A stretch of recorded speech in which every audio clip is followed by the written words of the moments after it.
What is going on, everybody? Welcome back to another episode of Real Talk, the Mental Side of Life.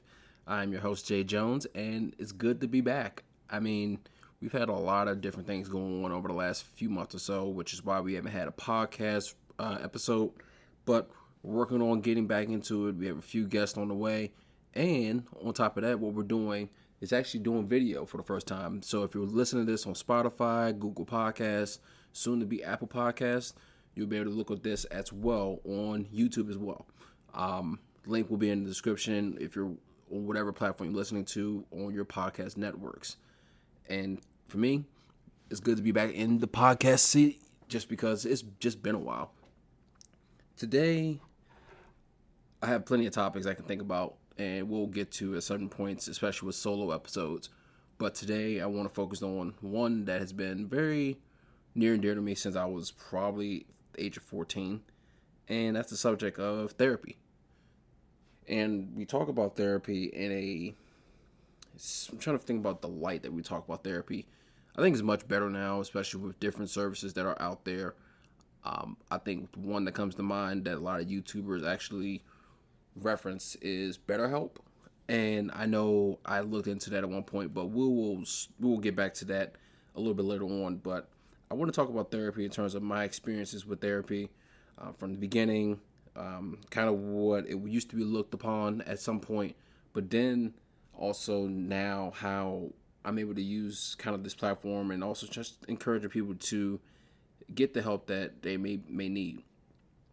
So for me, starting out with my own history of therapy kind of goes back to when I was in high school, and I think about my time in DC.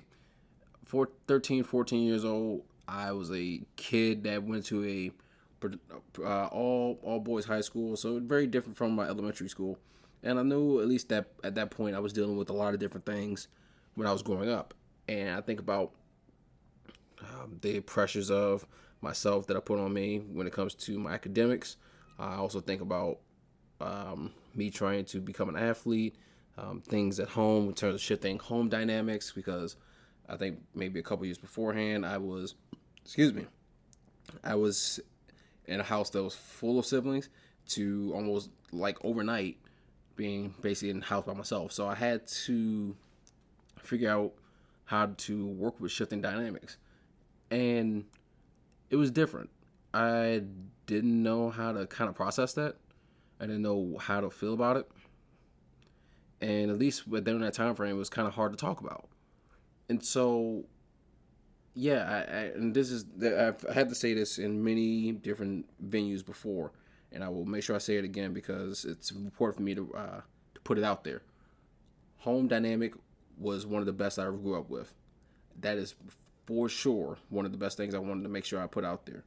My parents did an amazing job raising me. They made sure I was provided with everything that I needed to be successful. Made sure I had clothes, food, supported me in all of my extracurricular activities. They did a phenomenal job. I just want to make that very clear up in front. But even with that, there was still like a time where I knew that I was still by myself outside of those extracurricular activities, and I had to try to fill that void. A lot of times for me, that was obviously in my room playing video games and whatnot. But I felt like I didn't have many people to talk to outside of like school purposes and things like that. And so what I've mentioned back in 2020 during one of my charity streams was that I actually spent a lot of time talking to one of our counselors that we had set up for our class. Because I think each class at our high school had a dedicated counselor that could help you navigate different things, whether it was personal things that were going on. I think we had college counselors at one point, but these counselors were here to basically help guide us with anything that we had going on in our lives. And so I actually saw her quite often, and I think I probably saw her for all 4 years that I was there in high school. I had different things that were going on, different pressures that I put upon myself and the outside pressures as well. And I felt that I don't know how I recognized that in myself at such a young age in order to go talk to someone. But I really thought that being able to have a unbiased opinion from an outside source that they know me, but they don't know, kind of like, they don't have like the day in and day out experiences with me, and they can see it from a, okay, this is what he's telling me, this is how I can help you navigate type of perspective. That was like, oh, okay, we get that, and here's how we can help you navigate it. And so that was kind of my first experience with therapy, just kind of talking it out and feeling better about just getting things out in the open. Because during that time frame, we didn't necessarily talk about mental health in the way that we do right now. I knew for me it was hard. I didn't necessarily feel comfortable talking about some of these things that were going on. And I mean, don't get me wrong, I had the support system in order for me to do so, but it didn't fit. The dynamic just didn't feel that way. I can just be as open as I wanted to be. And it just happens to be that way. It's, like I said, it's no fault in anyone's own. I navigated the situation as best as I possibly could, and I'm glad that I did it the way that I did. So I fast forward from that experience with therapy, then going into college, where I'm obviously out here in Cincinnati, Ohio. Went to Xavier University, as probably many of you know. And one of the things that they offered to us as students was health services. I mean, and it just didn't involve, oh, you're going to go see a doctor if you got some like sickness or whatever. They also involved counseling as well. And during my time in college, I know I had different things that went on in my life. I mean, we had relationship stuff. You had personal situations with people on campus that you wanted to navigate. I had some things going on in myself that I knew that I needed to get at least some help with. And so what I decided to do, again, which was, I don't know how at that point in my life that I had the wherewithal to think about this, but I decided that I would go see counseling once a week again. And yeah, it was, some of the stuff is just, you had to get off your chest. I mean, the one thing I had to think about was the fact that I'm, at that point, compared to being at home in the DC area, I am a 18, almost 19-year-old kid at that point. I'm trying to basically figure things out on my own. I'm out in a new state, new environment, basically on my own. I mean, yeah, I had some people from my high school that came along with me, and knew some people out here too, so that helped. But I'm still navigating a lot of different things on my own, in a sense. And so I'm trying to just grow up and learn these things on the fly. And I think that some of the ways that now that I know some more things about myself, I'm glad I did go see counseling, because I don't know if I would have handled those things as well as I would have had I not gone to counseling. I think it would have been a downward spiral. I think I would have probably, I know I joked about this when I was like in college, but I probably, if I didn't do the things that I did in terms of going to see somebody and talking to somebody about this, I probably would have ended up back home, going to school back home, and just kind of going into a comfort zone versus me trying to figure things out and actually talking to someone and navigating the process. And it's just it's therapy. Obviously, it's therapy is therapeutic. Yes, obviously it's the same word, makes it makes the same sense. But even during like the time where I'm still figuring out how to be an adult, figuring out how to do college, figuring out how to do different things here, it's just like I understood, maybe subconsciously, that it's the right time to learn more about myself and to really talk things out with someone. Because your friends, they definitely will be there for you. They support you, and sometimes they even, like, talking to them is a source of therapy.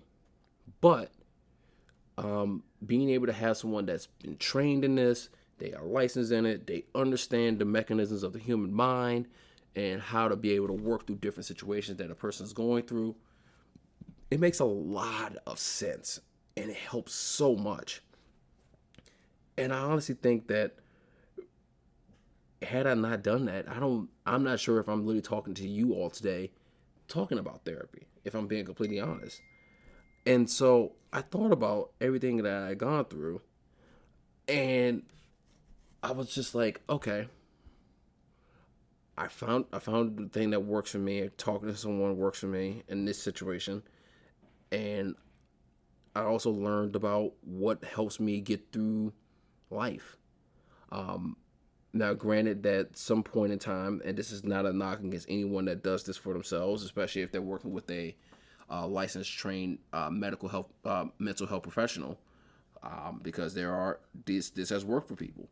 I know at one point when I was at college, I think specifically my senior year of college.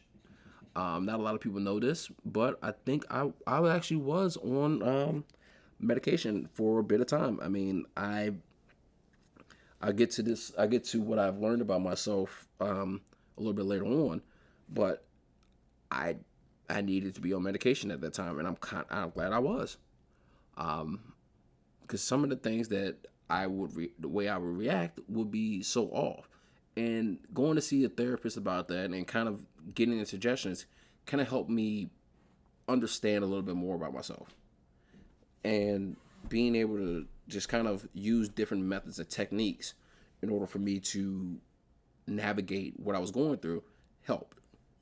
So, to anyone that is on medication based upon a mental health professional's opinion and guidance, I am all for that. I am not here to knock it. It's a very understandable thing, and I will commend you if you are doing it. If you're not doing it and you're using different techniques like I am now at this point in my life, more power to you as well. I don't think anyone should be knocked for having a different way of handling their mental health. Like I said, I am an advocate of therapy at any point in your life, and being able to talk to someone who is definitely trained and can help you get through different things in your life. So for me, in college, that was like a thing too. And then obviously I talked about the fact that at like post undergrad, I went through my first job, retail, didn't work out. Got to a point where I knew I just didn't feel great. I didn't feel great at all. And again, maybe I'm a lucky individual when I can say this, because I've said this on multiple occasions. I don't know how subconsciously I was able to understand that I needed to go see someone.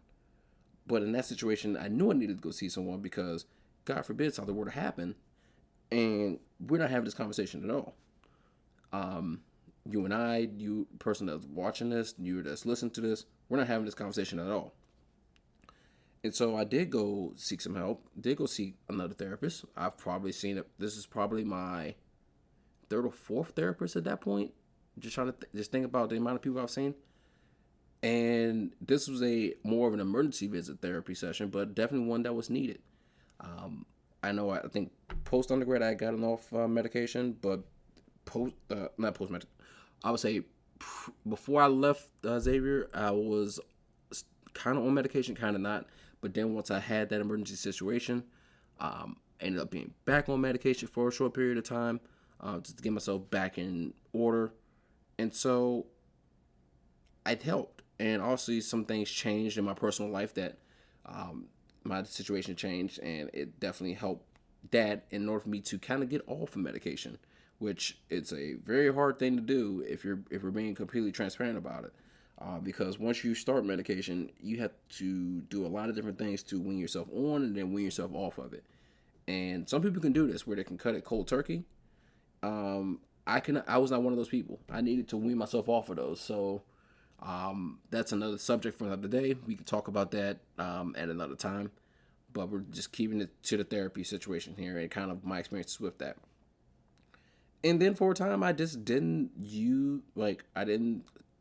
hadn't gone to therapy in a while. I think life at that point was manageable. I had found different techniques in terms of mindfulness, being able to assess situations a little bit better. Actually, and if I'm backing up for a quick second, what I learned from that emergency situation was that through therapy and through seeing that person that actually was able to fully actually diagnose me finally, I was able to learn. I mean, depression was a thing. I knew that. I kind of knew that, but it was good to get that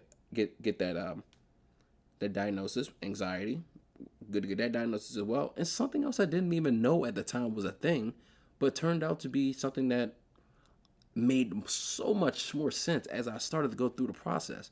And it was a disorder, a mental health disorder called adjustment disorder. And the way I've understood it and the way I've looked it up many times is you basically, your body, I don't necessarily react well when situations are changing. Um, and usually those are more of the, what I would deem as, I wouldn't say bad, but more of like difficult situations. And I tend to shut down. I tend to be a recluse. But I learned that, and I was like, okay, how do I work on not necessarily moving past it, but working with it and trying to like basically adjust for my adjustment disorder? And it was interesting because I had still had to think about some of the conversations I had with people in my own life, and then flip it to a point where it works out for me in terms of being able to react better, even though I'm still working on that, and also just being more present. And so learning a lot of different things like that, and then on top and couple that with me changing some things in my own life, whether it was changing a different job environment, which was very good for me, doing different things such as actively putting more emphasis on my fitness, which was a way of relieving a lot of stress in my body because I had never done much of anything like that. I mean, I was active, but I wasn't like super active, especially post undergrad. And so doing different things in terms of supplementing my therapy, at least at that time, helped me out tremendously. And so I think I stopped going to therapy at one point, I think after that emergency situation. And for a time, I was just basically using fitness and being able to talk to people that are around me that I trust on a regular basis, and it helped out quite a bit. And so, fast forward now to the year 2020, obviously, we are all in a situation where we're all cooped outside the house and basically in isolation. And this is where mental health kind of like kicked in for a lot of different people. I know I should have did this a lot sooner, but I did it last year into this year, and looking at options for therapy myself again. Different situations this time. I mean, we're talking about humans being naturally isolated, which is not a thing that we're all doing. Like, we are naturally social creatures. We just want to be around other people. We want to be able to talk to other people, interact, and basically grow together. And for a big part of time actually, we weren't able to do that. And I knew for me too, like I was lucky enough that there were different outlets that I had in order for me to do that. But I knew kind of what some of the plans that I had in my own personal life and some of the ways that I just had to figure out things for myself. I knew that therapy was going to have to be an option for me again. And this time it wasn't an emergency situation. It wasn't anything that was like too overwhelming. I mean, we still talk about jobs during this whole time frame that we're in, and we're still trying to figure out what in the heck is going on. I knew for me that it was time for me to go see someone again. And if you had this at your company, if you're working in a corporate setting or things like that, if you're looking into an employee assistance plan or EAP, look at what they have in terms of being able to use services. I knew for me, I had five free sessions, and I was able to utilize that. I looked at it the year prior, and I didn't do too much into it just because things were a little bit hectic. But I finally said, I'm going to bite the bullet, and I'm going to actually do this. I'm not going to continue to talk about going to therapy, and I actually do it. I'm putting my money where my mouth is. And so I actually sat down finally with someone to talk about what was going on. Whether it was job related, personal related, and then on top of that, being able to get tips, like more informative tips on how I can actually navigate my own space. And I will tell you that it was probably one of the best things I've done, especially now in recent times. I still have a lot of those different tips that I try to implement on a regular basis. And from time to time, I will actually go to reference those. And so it's very interesting that I don't like before these past 2 years, I had the subconscious thought in order for me to go to therapy, whereas now I have the conscious thought to go to therapy, and I think that's a great shift for me to see at this point. And why I say all of that to say, we live in a society now in comparison to, let's say, 5, 10, 15 years ago, that when we talked about mental health back then, it was like people use certain terms and things like that in order to basically discount people and what their experiences were. Whereas now, when we talk about the mental health space and we talk about people going to therapy, we talk about people dealing with certain issues, it's not taboo anymore. Or better yet, it's so less taboo that it's so many people are talking about it in the open that it makes a heck of a difference in terms of how people react to it, and then people actually supporting people going through different things. We're not just throwing it under the rug anymore. And I've seen a lot of different pro athletes talk about this for quite a bit. I know thinking about football and basketball as the two major sports here in the United States. I know there's Dak Prescott, who talked about his own mental health journey, especially with some of the things that's going on in his life, especially with his family. Hayden Hurst, who used to be formerly of the Atlanta Falcons, now with the Cincinnati Bengals, talked about his own journey with mental health, which I will highly recommend anyone that's on YouTube look up his journey. It is powerful. I know even Kevin Love, because I know there's a point in time where we talked about like him, and I know he's had some things that's going on too, and he talked about what he's done in order to help himself.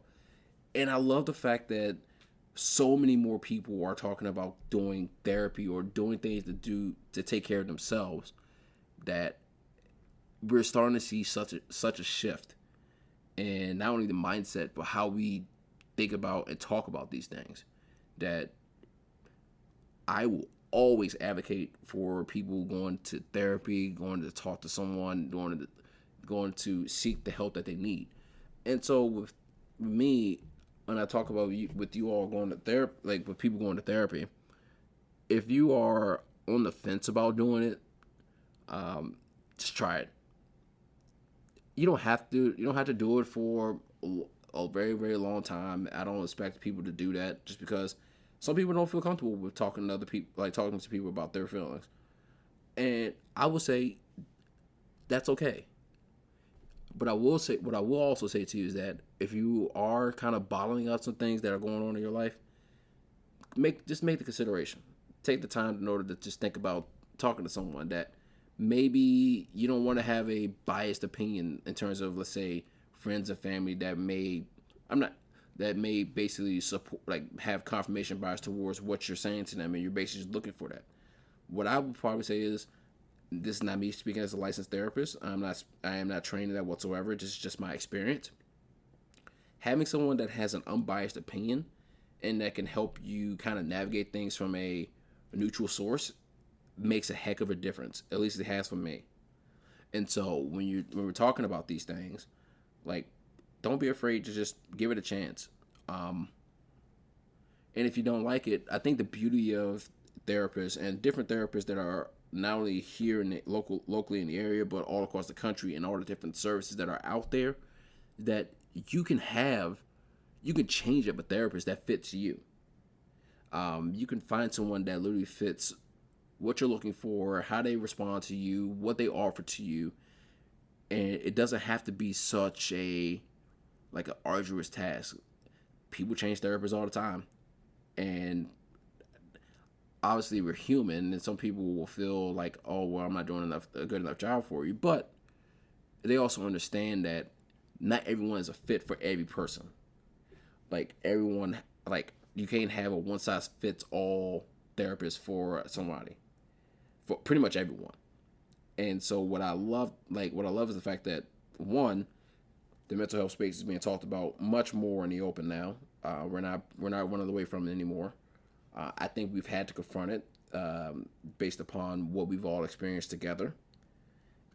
Two, we're seeing a lot more high, higher profile individuals, athletes, celebrities continue to talk about mental health, and then it just makes people feel more comfortable talking about it. And then three, it's kind of like your own inner circle being able to support you if you're going through something, and say, hey, if you are dealing with something, we're not just going to throw it under the rug anymore. We're actually here to talk to you about it, and we're actually here to help you through the process, whatever you may need from us in whatever capacity. And I think that's so important, and especially now more than ever, that we look at people not necessarily just, oh, we're going through something and that's pretty much it. No, they're going through something. How can I assist them? What can I do to help them? And I think when I look at therapy, that's like kind of like a nice first step. And therapy comes in different forms too. I always, obviously, throughout this episode, I've talked about actual therapists that are licensed, trained, and helping you with different situations that are going on in your life. It doesn't have to be just job. It doesn't have to be just personal. It could be literally about anything. But you also talk about the different things that can be therapeutic. Like I said, for me, one of the things that was therapeutic was fitness. It still is, will always will be, because it helps me relieve a lot of different stress and things going on in my life, and able to help me think more clearly about things. But then also that, like, talking to people like in your inner circle also is a form of therapy. I believe. I think people talking to those that they trust and being able to help them navigate situations, it's a beautiful thing. And so, all of that to say, if you could find an avenue that helps you navigate this mental health space in a way that you're not doing it alone, I am always going to support that. I think it's good for everyone to at least consider the option and maybe just figure out what's best for them. But therapy, I feel, is a very, very good thing. And we are all going through whatever situation that we're going through. And it's okay to, and it's so cliche to say this, it's okay to not to be okay. But, excuse me. But,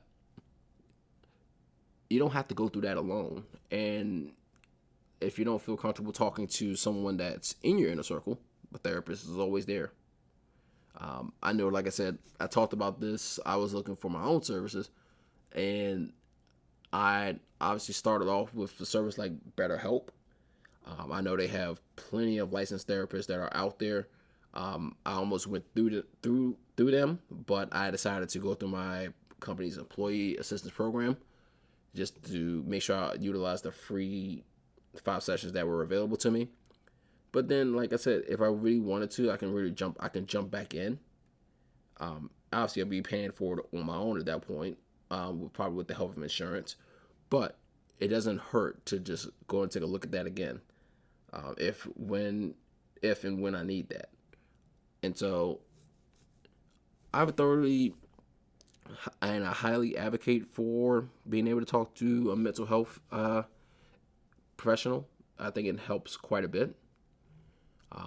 Especially, I know for myself, and probably what's going to be happening over the next not just few months, but also just rest of our life. There are going to be times where I know I'm going to need to talk to an individual. Not right now. I feel like I'm in a very good spot with my life, but therapy has always been a good thing for me, and at the very least, it could be a good stepping stone for any of you that are watching this and listening to this. So don't knock it. If you have thought about the option, give it a try, and hopefully, if it works out for you, hopefully it help you navigate kind of the mental health space that we're in. Just wanted to get on, do a quick recording, something that's been on my brain for quite some time, and we'll continue to work through this space together.